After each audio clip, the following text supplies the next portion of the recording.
up.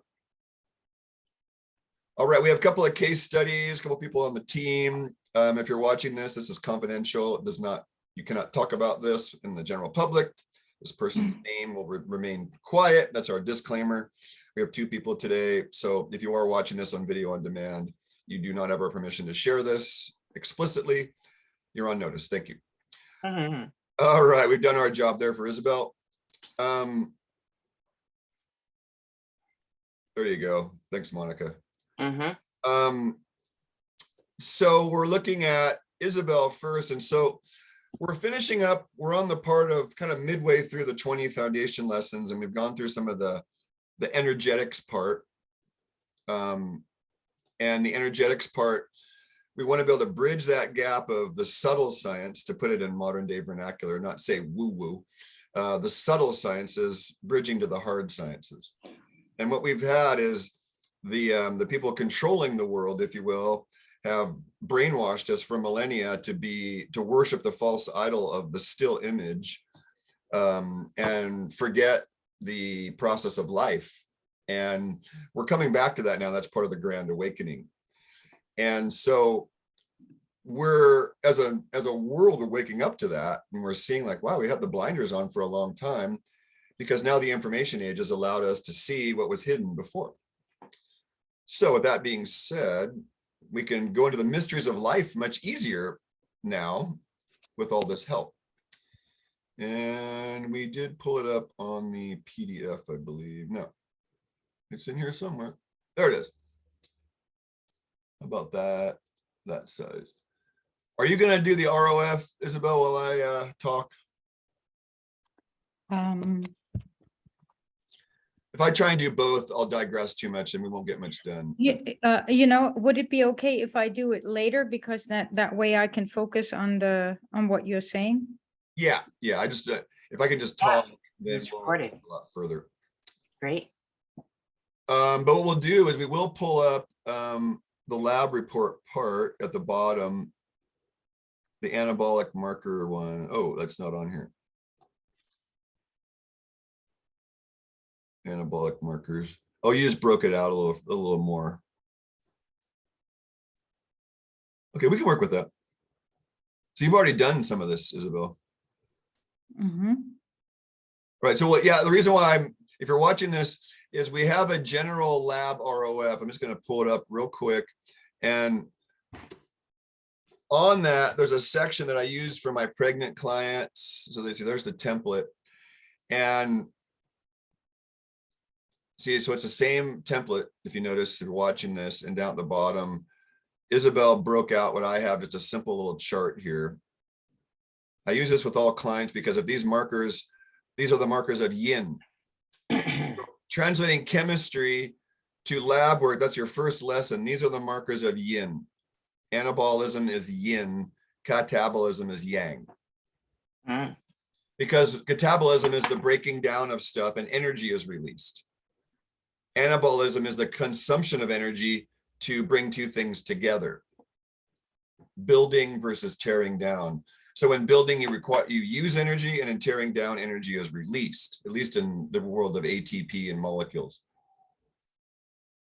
That's your first lesson.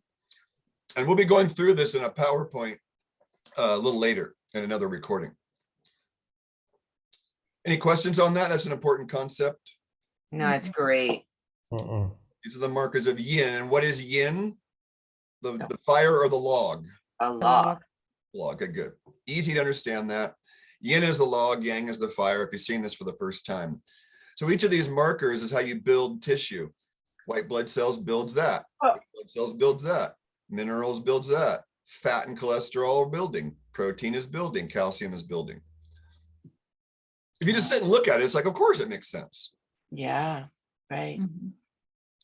Versus blood urea nitrogen is an enzyme. So it's like, well, how would you look at that in terms of 5-element? Well, it's kidney, and it's kidney moderation of nitrogen, which is how the protein's broken down. So blood urea nitrogen is a catabolic marker, a yang marker more than yin, if you're going to try and isolate into that duality. Okay, so that's, I'm going to leave, let's leave this up for now and go over to the lab work now.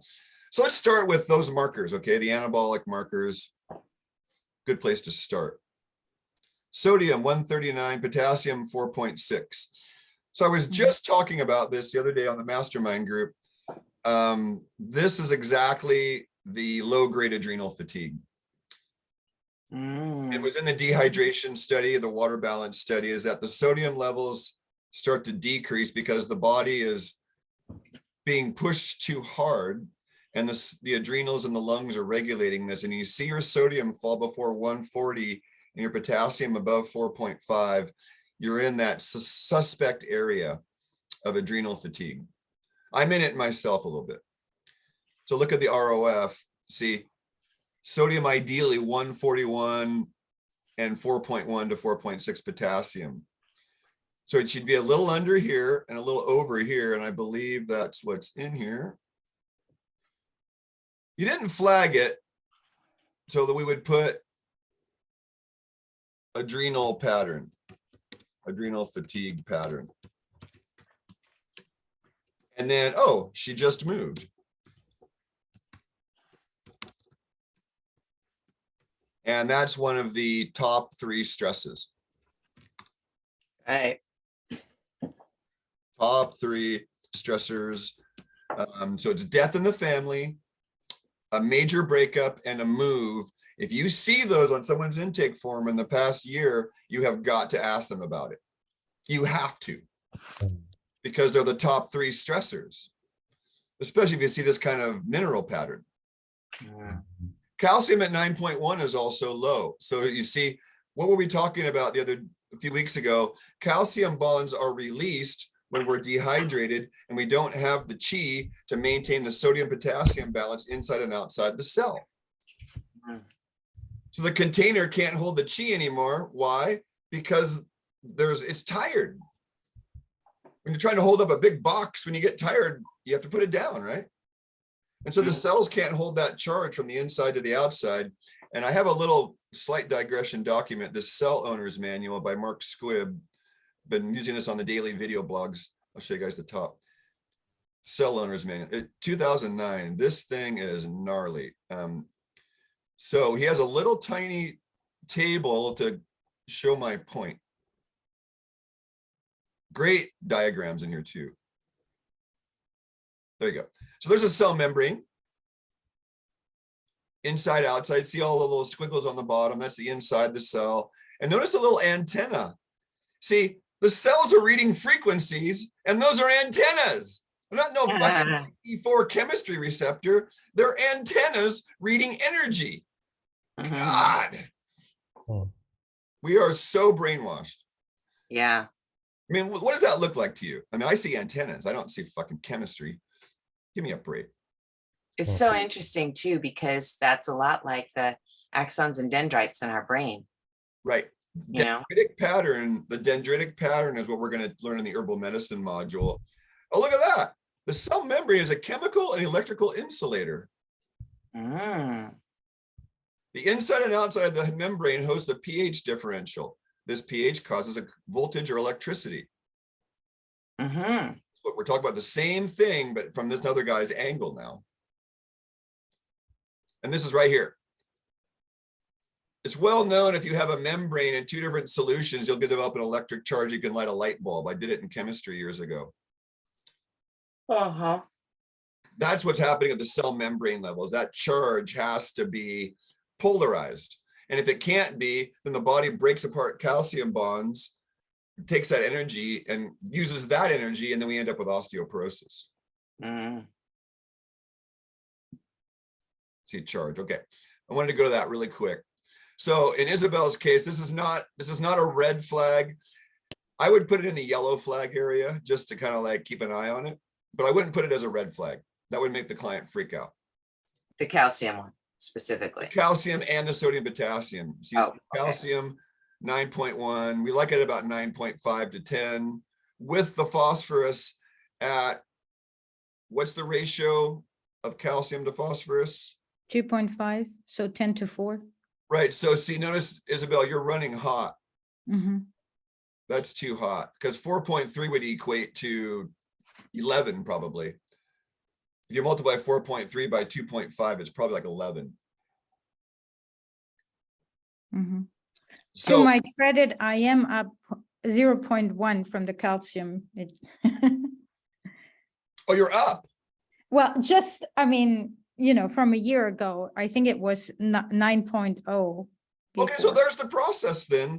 We'd want to see what was your phosphorus a year ago, what was that ratio a year ago, and has your thyroid calmed down? Because your calcium phosphorus ratio is your thyroid and your parathyroid strength ratio. So a low result is hyperthyroid, too much phosphorus relative to calcium, and a very high number above 2.5 is hypothyroid. Mm. So in Isabel's case, the phosphorus is causing the mineral depletion. Phosphorus is acidic. We're going to transfer that over again. Phosphorus is yang, it's hot, it's acidic. Remember phosphorescence on the ocean, fireflies, fire. Phosphorus is fire. And so you're burning up your sodium, potassium, and calcium to buffer this phosphorus. Why? We don't know yet. I'm going to keep looking at this. Ah. That albumin globulin ratio is pretty low. So what's up there?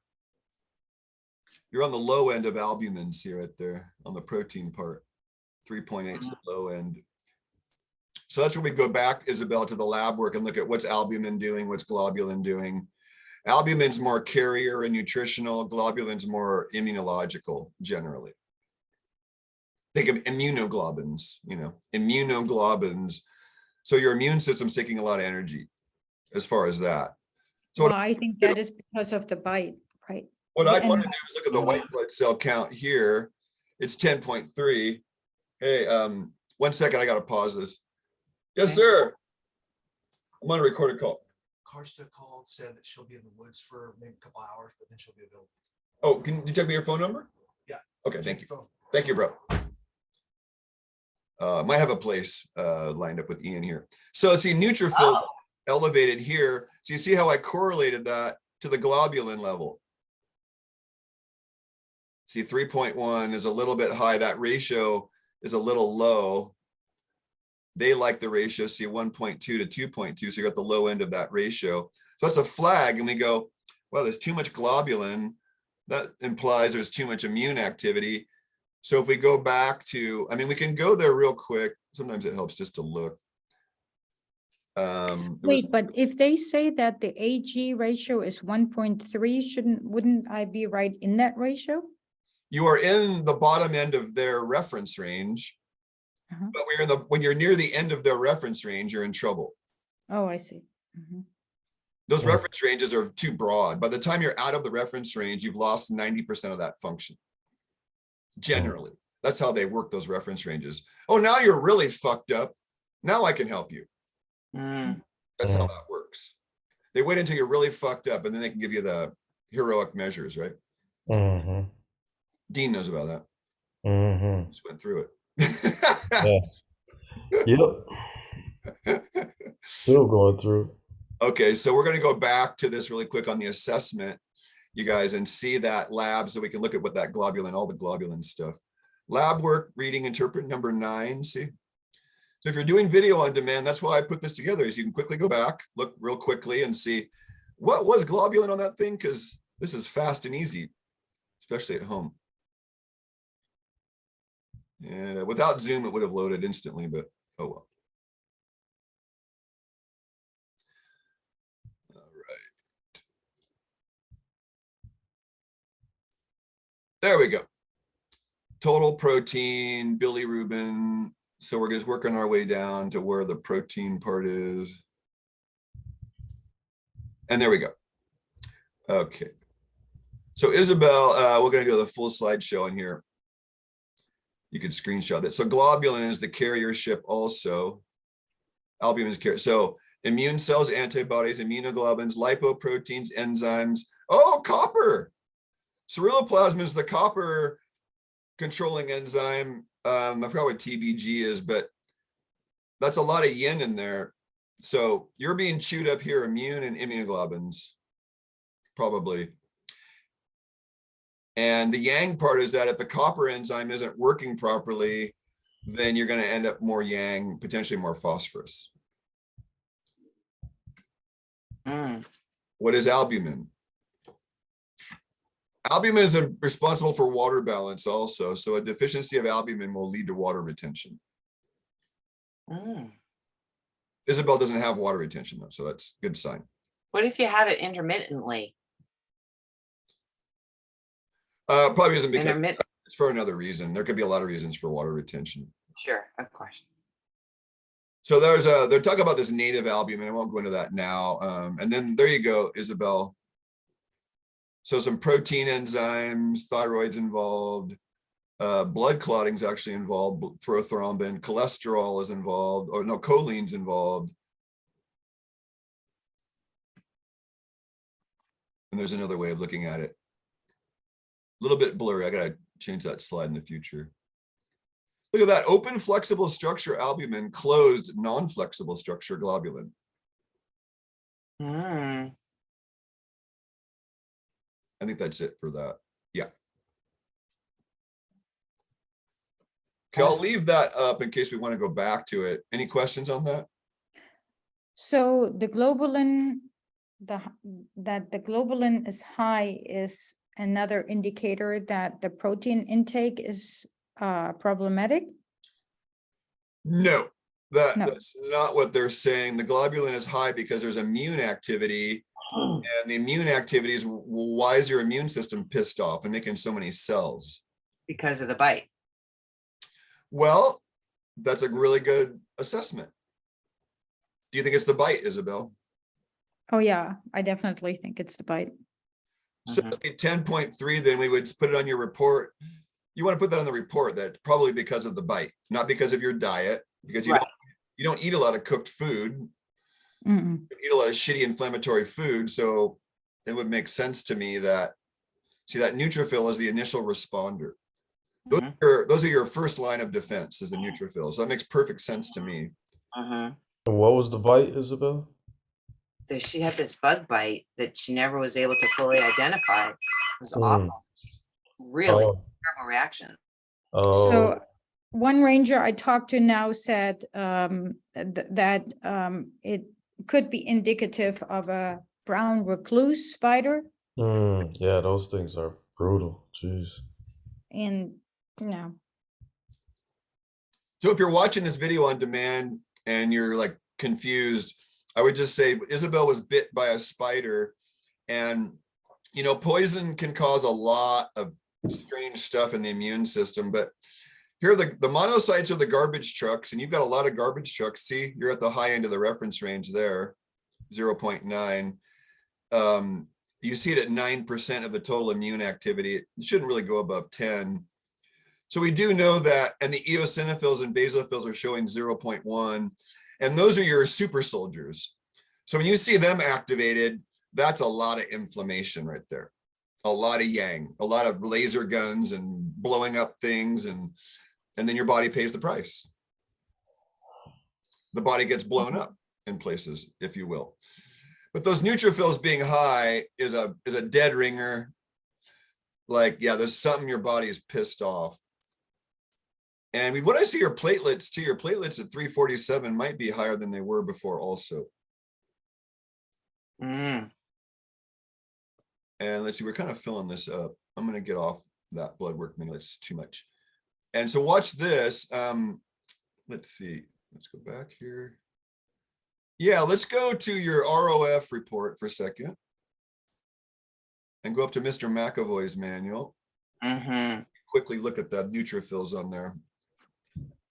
So the audience can see what we've been working with and already know. So this is Michael McAvoy's manual. He has a more recent one. You probably would be appalled I'm using this old one, but it still works great. Mm-hmm. And you can click on these. You guys know, oh, there it is, white blood cell count, neutrophil. There we go. It's either the most abundant. Let's blow that up one level. Phagocytic, right? So they're Pac-Men. They're phagocytes, meaning they gobble stuff up. Mm-hmm. So they're guided by chemotaxis, the migration of movement towards a target area. They're capable of ingesting pathogens and foreign materials, i.e. the poison. So they're trying to eat up the poison and transform it, Isabel. Mhm. And they also release cytokines, which are inflammatory. So you're at 70% optimum, you're almost to alarm value. What was it, 73? 7.3, 71%. Mhm. Low value, so we got an elevated value. Acute inflammatory response, see, i.e. poison. Mhm. Yeah. Bacterial infection, I doubt that's what happened. Sounds like poison to me. Mhm. The monocytes, so you'll see the monocytes, those are also elevated, see above optimum at 9. Phagocytosis again, see? They can differentiate into dendritic cells, macrophages, and foam cells. So see, these are shapeshifters, the monocytes. They're like garbage trucks that can change in different kinds of garbage trucks as needed. Mhm. And there it is again, acute inflammatory activity. Excellent, okay. So we're now with, we kind of went through the white blood cell count. That's definitely elevated. So on the ROF, it would show as Isabel has it, I believe in there. Yeah, yellow. I'd put it as yellow, not red, because it's probably, if you do another lab work, again, soon, Isabel, it'll probably go, they're probably down around 7 or 8. Okay. And there's the platelets being elevated slightly there, which we can also look at. So platelets do what? Anybody remember? Platelets do what? In what context? I'm sorry. The platelets do? They clot. They're clotting factor. Oh, okay. And repair mechanisms. See, they're respond to bleeding and an integral part of the clotting system. So optimum 180 to 380. So you're still in optimum, Isabel, Mhm. by this guy's numbers at least. So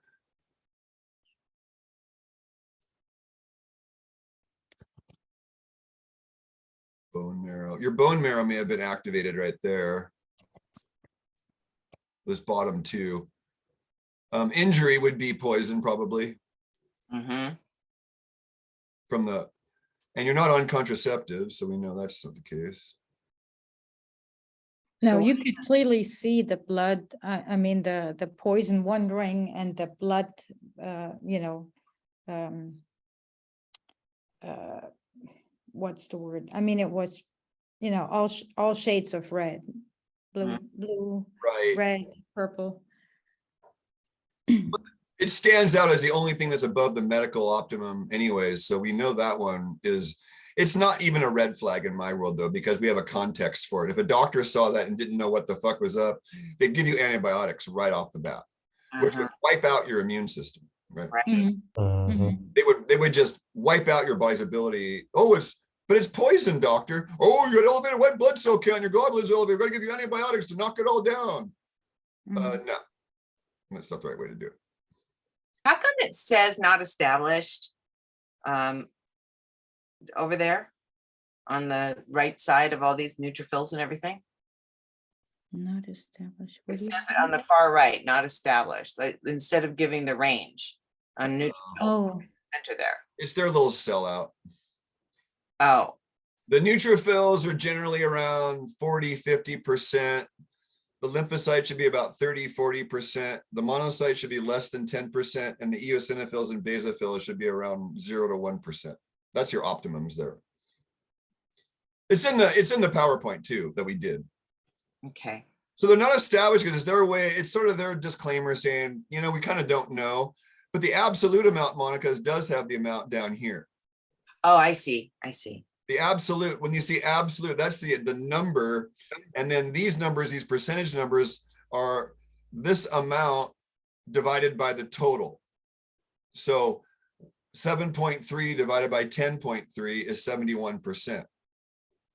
1.8 divided by 10.3C is 18%. Just change the decimal point of a digit further back. Okay. And then you see the numbers above make sense right there. So then they're trying to make it look like, well, but neutrophils are very different, aren't they? Like I said, they're the ones that are the first line of defense. Yeah. So they're the ones that respond initially. And so if they're elevated chronically, it's a different issue. That's usually protein toxicity, which Isabel's got some, we're going to get to that in a second because of the secondary. So let's see, we're done, almost done with the anabolic markers now. Protein 7.1 total. So that's optimum. So Isabel, your protein levels are optimum. Hmm. So that's great. Cholesterol is, I mean, 210's great.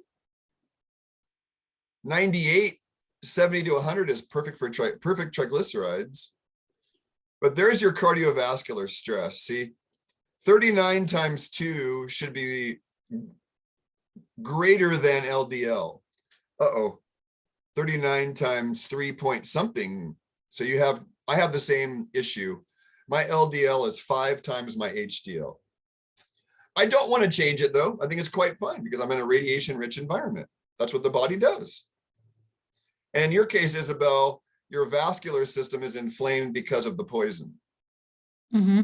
So it's not a pathology. It's a temporary phenomena that I would be curious as to how they even look now in your lab. Yeah. Right. Mhm. Your skin is still better. You're still not so inflamed and pained, or is it going up and down at all? So most of the skin looks normal except for the belly. That the belly area still, especially if I'm taking a hot shower, that still looks purplish. But better. I mean, overall, I feel, especially since the weather has turned, it's better. It's getting better. Was it any worse by traveling? No, that didn't make a difference. No. That's interesting. But then again, you were loving the drive. So, Yeah. that probably Yeah, helped. And loving being with your friends. And yes. loving what you were Mhm. there for. So, yeah. Yeah. I would encourage you one day to go. I'm sure. Yeah. I'm Yeah. sure I would love it. There's no doubt I would love it. Went one bigger. We're almost done with this anabolic marker. So cholesterol is in a great zone, except for the ratios there. The triglycerides really shows you the person's carbohydrate intake with the glucose. So Isabel's definitely not overcarbing. Mm. And then finally, white blood cell count. We already looked at that's elevated. 4 to 5, 4 to 5.5 is the range. And red blood cell count looks really good, Isabel, 4.67. So in terms of anabolic markers, that's all the anabolic markers, I believe. Yeah, so calcium would be a little low, protein perfect, cholesterol perfect, triglycerides perfect, sodium a bit low, potassium a little bit elevated. Women, your red blood cell count's right in the perfect zone, and then C white blood cell count is definitely a yellow to red flag. Mhm. Can you remind me what NIH stands for again in the LDL cholesterol calc? Oh, LDH. I don't know. How about Craig? Do you remember NIH? Where are you looking? I'm not. On the you had it before on the LDL there, on right next to LDL in bold. NIH, yeah. Oh, it's a calculated response is probably what that means. They don't actually measure LDL. They calculate it. See, calc. They calculate it based on the total cholesterol minus HDL and VLDL, and there's a calculated. So that's the NIH is probably a calculation. The facility. Huh. Okay. Thank you. They do it just to scare people into cholesterol meds. See this That's right? what I figured. Oh, your cholesterol rid, blah, blah, blah. You're going Right. to die of cardiovascular. So meanwhile, Jean did a testimonial last night because we were talking. I said, well, you should record your so Jean's been working with me for 2 years intensively, eating more cholesterol and raw meat and liver than ever before. And she said, quote, on the testimonial, by eating saturated fat and cholesterol rich foods, I healed myself. Mm, But healthy saturated fat, healthy cholesterol.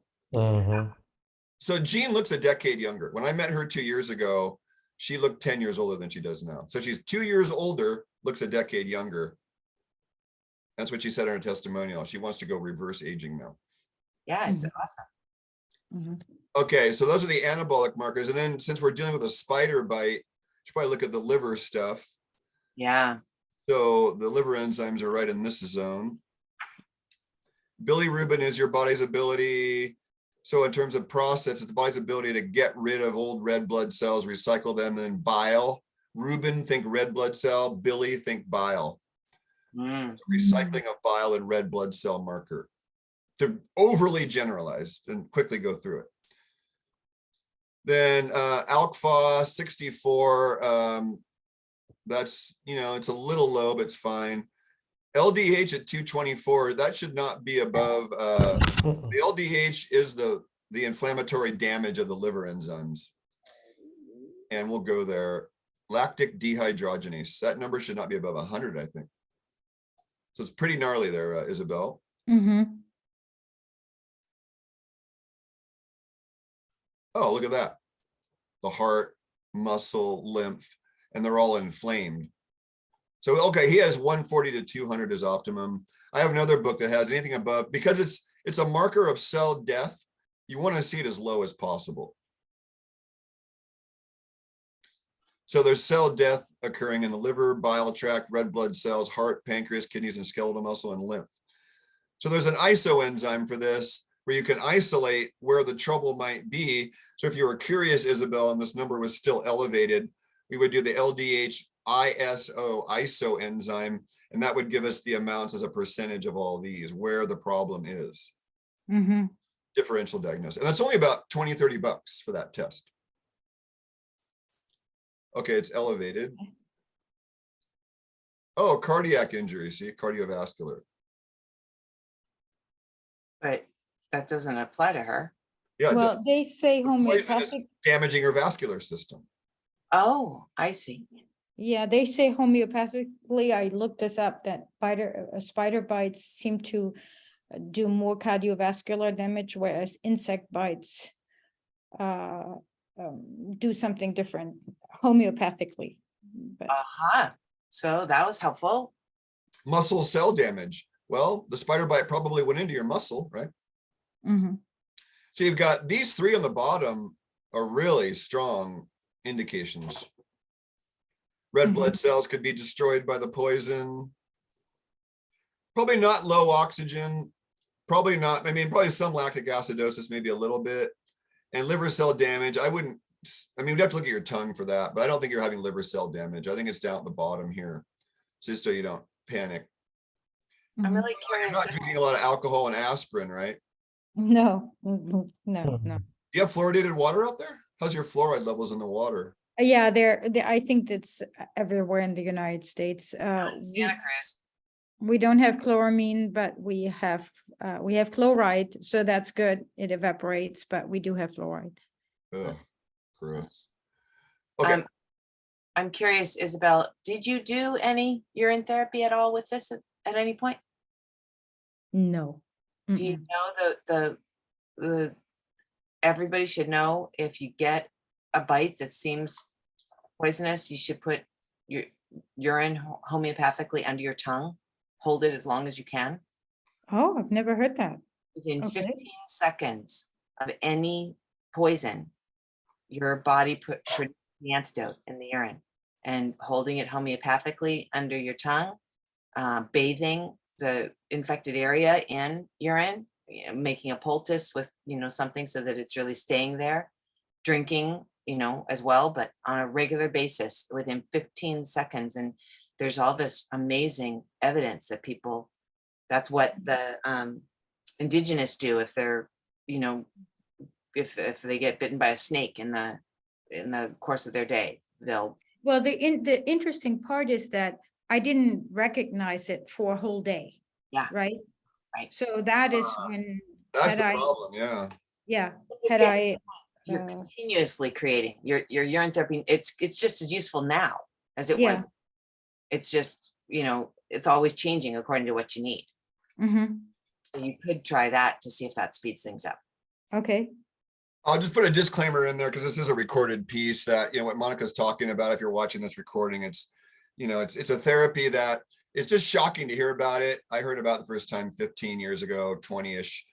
And really, if you seek out results and you work backwards as to why results are happening, that's kind of the world that we live in. If you're watching this recording, the world of empiricism. Empiricism is a science. It's just been thrown aside due to the brainwash rat double-blind study, which sometimes has nothing to do with human, because rats and humans don't even have the same anatomy and physiology. So it's an inference. Oh, the rats is happening, this in the rat, so we'll infer, right? But most of the studies done are not in vivo life studies. So what Monica's talking about is actual, like, hey, people tried this stuff and this is the results they got. And so if you're shocked, all you have to do is go look, and you will be shocked at how much is actually out there around urine therapy. Tried and true, pretty proven. It's just we're brainwashed that urine is waste. And in fact, that book called That urine is waste. the book called Your Own Perfect Remedy or Your Own Perfect Medicine, excuse me, is a compilation of incredible studies done. It's all based on studies. And the statement is that there's more studies done on urine than any other substance. So there is hard science, especially for certain things like urea is in all skincare products, et cetera. There's tons on that, but you are dealing with obviously a skin issue showing the problem. So there's tons of very good science evidence as well. It's very interesting. Not that I can tell you that one is in there, but I've heard it from enough people having looked into this. Thank you. for a Yeah. decade. Yeah, I've got a real, I just did my urine pH a while back this morning because I've been doing test parameters for myself, and my saliva and urine pH, I'm extremely mineral deficient, and the blood pressure is falling when standing up. And that's why I haven't gone super deep into this cleanse. I kind of intuited that. And my urine pH is more alkaline than my saliva right now. Not a good sign. So Isabel, if you're watching this again, we're just going to do those disclaimers and then go look for yourself. Let's go through the rest of this then. So we look at blood sugar generally first to see if that's in the way of anything, but we already saw with the triglycerides. But if you saw this number here elevated above 100, the first thing I would do is go up to the glucose and see if it correlates. And so Isabel at 93, that's a good result. And then all of your kidney markers are low. Uric acid is a little bit perfect to low. Yeah, 3.5. Blood urea nitrogen at 8 is a little low, and creatinine at 0.66 is a little low. What the fuck? But your CO2 levels are 27. That's in the optimum range of 24 to 28. And your acid chloride at 100 is also in the perfect range. So we know it's not a pH issue. It's like, why is our kidneys numbers so low? Let's go to Mr. McAvoy and see why. Uric acid. Uric acid's an antioxidant, folks. A lot of people don't realize that. What's an antioxidant? Uric acid is an antioxidant. Oh, okay. See, it's made of DNA. Purines are DNA, nucleic acids. And there it goes. The most abundant antioxidant in the blood plasma. What It's the also a fuck? source of stem cells. But I don't know if it's the uric acid part, but urine is a source of stem cells all day long, every day that we pee. So notice when this number is elevated, that's the sign of gout. Because gout is improper purine metabolism, which is nucleoprotein metabolism. And look, Isabel, you are below the optimum here. Oh, 3.0 women. Okay. Molybdenum deficiency. Isn't that interesting? Wait, but my numbers were low, so why would I have, didn't it say up there high when it was high? No, No. low. Yours were all 3 low. low. Oh, I see. Mhm. So the copper ties in with that globulin excess ceruloplasmin, aldehyde toxicity, probably not. And then I think it's this right here. Oxidative stress is the poison of the spider bite. Mm, So your body made all this extra uric acid and it got buffered and sponged up all the poison. And now it's low because you've used up the sponges. mm. That's my theory. Is that a yin thing to use up the sponges? So it's more yin building to get more sponges? You could call uric acid yin, sure, even though it says acid. And always look at the bottom just to see what might raise it, you know.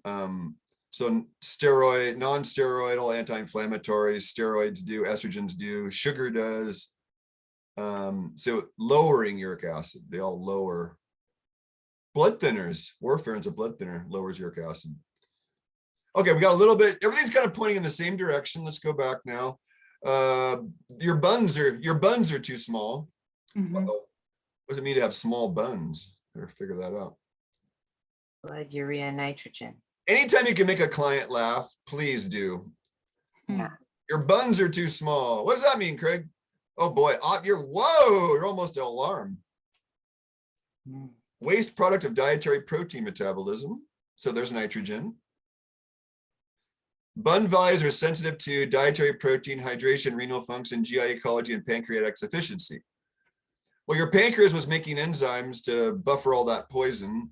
Your GI ecology might have been affected by this. Your kidneys had to deal with all that garbage. Was your hydration affected? Maybe. You're definitely getting enough protein. I mean, look at that. Give me a break. Mhm. Mm-hmm. But it's using it up. Pancreatic insufficiency. Mm. Urea cycle disorder. Genetic blah, blah, blah. Ornithine transferase, enzyme activity. Insufficient removal of ammonia is toxic. It can cause seizures, brain. What do the pancreas do again? It makes enzymes to clean up waste. Oh, I'm going to go to one other book here. I've got a bunch of other books here on this. So I'm going to go to this one, the brown one. It's called Mastering Nutrition with Blood Chemistry. If you're watching and I cross-reference to see what other people might be saying. Okay, liver, bile, stress, zinc deficiency, posterior pituitary low function, Exactly. advanced stages of acidosis, which we've ruled out, and celiac, which I doubt we have. Here's one that we haven't thought of: inappropriate ADH secretion. Inappropriate ADH. So that's another clue. So let's go up and see if we can find what the hell is ADH. mhm. I forgot what it is. Do you guys know what it is? I don't know what it Mm-mm. is. ADH. I don't think it's on there. I don't think it's a well-known thing. Yeah. All right, let's go to Google. Dr. Google real quick here. What is ADH? Anti-diuretic hormone. So Isabel, we want to look into vasopressin. Hmm. Made in the hypothalamus and the brain, stored in the posterior pituitary. It tells your kidneys.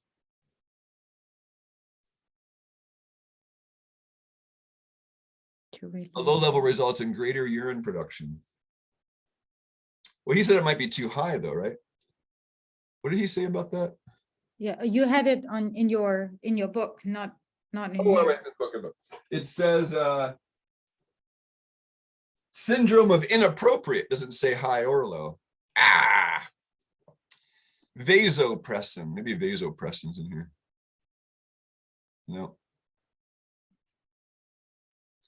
Okay, so we have a clue now though that Could it just be that the body was trying to produce more urine to get rid of all the toxins that were in the body? Okay, here's what it says. Elevated plasma osmolality and decreased, I'll cut and paste this in. Hmm. Vasopressin. I'll put it in your Mhm. ROF. Hypothalamus. And down the bottom, we'll just cut and paste it right down the bottom here. Uh-huh.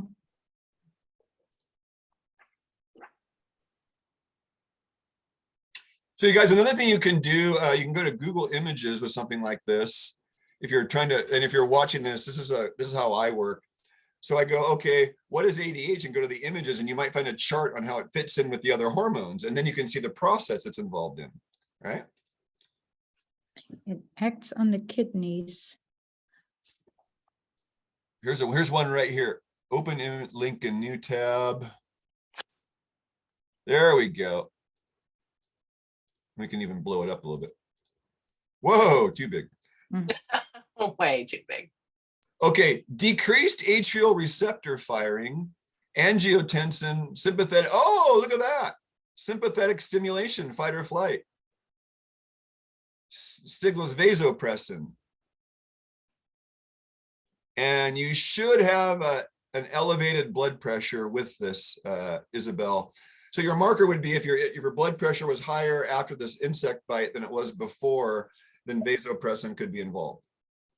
Ooh. Mm. Did you do that? Did you do, No, no, I didn't even think of that. Mhm. No. We should save this chart though, shouldn't we? Copy image. And let's put it.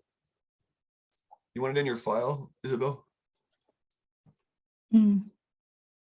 Yeah, maybe. Oh God, look how big it is. Jesus. What? The trouble is sometimes when it cuts and pastes into the spreadsheet, you have to knock down. Don't worry. I can probably fix that. Deal with it Don't later. Okay. worry. I really like this chart though, so I'm going to cut and paste it into an email. Another thing I do to myself, if I don't want to forget something, Uh-huh. send an email to myself. Yep. Very useful. Vasopressin email. And then I can cut and paste it later into something else because that's really a key little chart, looks like. Yeah. Okay, try and finish this up and get to your, well, we want to get that. We'll do your sister next week and we'll do a little chemistry thing. All right. Oh, the creatinine's also low and that fits in this kidney picture. So think creatine, think, well, there's probably liver stress. Because let's go to Mr. McAvoy. Creatinine is a muscle waste product and yours is low. It's so weird that it's called create. If it's Creatinine. Yeah, right. Did I miss something here? There it is. Did you say liver stress because of muscle what? waste. Because of muscle.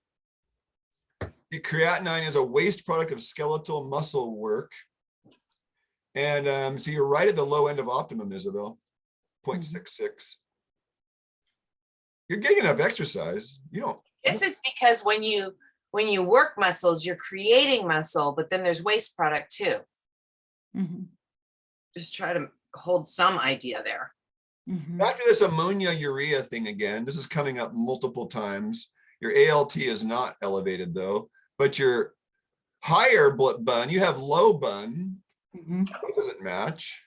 Insufficient methylation. Glycine, arginine, methionine, critical during 1-carbon methylation. Net reduced methylation activity. Shit, should we look at this? Yeah, we need to look at this for a second. Okay, so I have a methylation questionnaire. You guys can get access to it. It's very helpful. Methylation. I spelled that right. Methylation questionnaire. There we go. See how it says methylation question and answer key below it? Mhm. This is in the assessment folder. So we're going to skip the questions and go to the bottom. Under methylation says liver protomorphogen, spleen protomorphogen, kidney, nerve, immune. You need SAMe. So undermethylated people are, that's what you would do to alleviate it. And there's that molybdenum again coming up. Molybdenum and copper are coming up again. So if you want to take this questionnaire, you could. I've done it. I'm an over methylator, I think. Yeah, seasonal allergies. Okay, so if you have seasonal allergies, you are a over methylation. See? Oh wait, no. Allergies associated with under methylation. Lack of histamine, over methylation. That's how that works. So we didn't get a really good answer there, but what is a methyl group in chemistry, you guys? No idea. What is a methyl group? Basic chemistry translation. We'll go to a whiteboard real quick here because this is key stuff. A methyl group is a very simple group. When you methylate something, this takes all the mysticness out of it. A methyl group is this.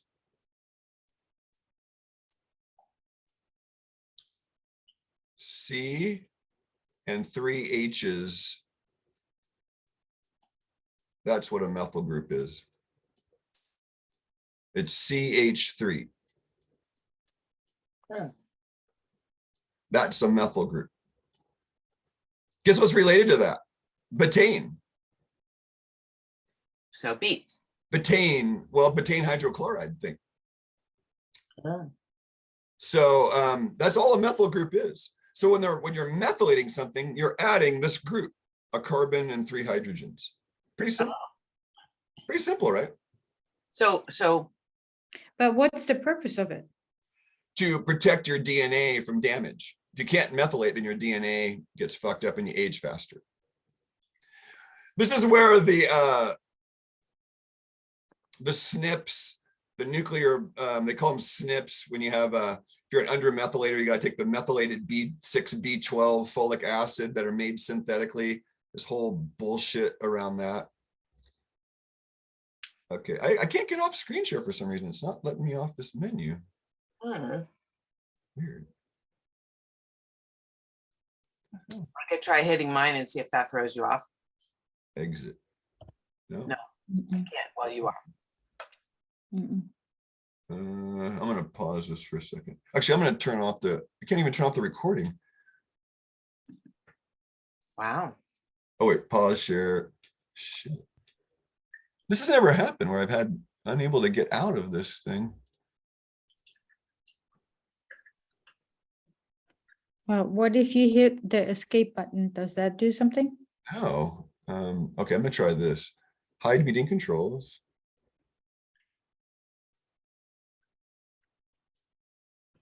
What the F? There it is, stop share. Oh my God, that was horrible. Terrible, terrible. Okay, back to finish this then. We're seeing some strange contradictory signs, but generally when you have poison in the system, it's cheese not regulated well either. So we could write it off as like, yeah, maybe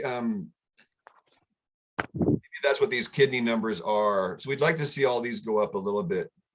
The buns up to like 11, 12, creatinine to about 0.8, uric acid, maybe like 4. Okay. Went through the enzymes, all your other liver enzymes, by the way. That one, LDH was elevated, but these next 2 are okay. And your serum iron is 50 to 100 range. Just to finish this conversation off, your red blood cell differential. Okay, your hemoglobin and hematocrit are what? Represent what as part of the bloodstream? These numbers here below RBC are the differential of the red blood cell. Of the red blood cell. So what's hemoglobin and hematocrit? No idea. Oxygen containing content of the red blood cell. So low hemoglobin and hematocrit, they won't let you give blood because you have too little oxygen. MC, you guys might want to review the blood labs PowerPoint. MCV is the mean corpuscular volume. So it's the volume inside the red blood cell. And that's good at 88. MCH and MCHC are the density of each red blood cell. Mm. And you want this one about 30 and this one about 33. So you're pretty good there. And RDW means the random distribution width of each red blood set of red blood cells. And you want that at 13 exactly, which Isabel's at. And if that number is elevated, it means you have too many different random sized red blood cells, and it indicates there's a problem of cell death. Sounds so dramatic.